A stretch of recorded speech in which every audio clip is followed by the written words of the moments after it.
ઈશ્વર પાસે જાવ, ભગવાનના મંદિરે એટલે જ ખાલી થવા જવાનું, પણ આપણે આપણું લિસ્ટ લઈને જાય.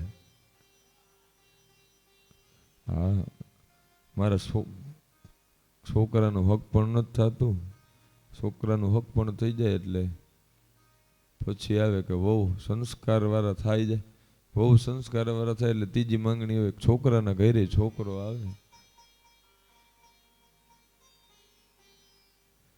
પછી ઈ છોકરાના ઘરે છોકરાને, એના ઘરે છોકરાને માગવા સિવાય કોઈ વાત.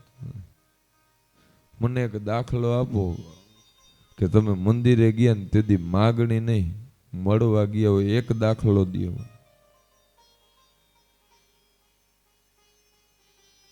એક દિવસ તમારા જીવન ચરિત્રમાંથી એક દિવસ એવો કાઢો કે જે દિવસે તમે ખાલી એને મળવા ગયા કે તને કેમ છે. ઈશ્વર પાસે માગવાથી મળી તો જાય જ છે. દેવાવાળો નથી દુબરો, ભગવાન નથી ભિખારી, આપશે પણ ઈશ્વર નહીં મળે.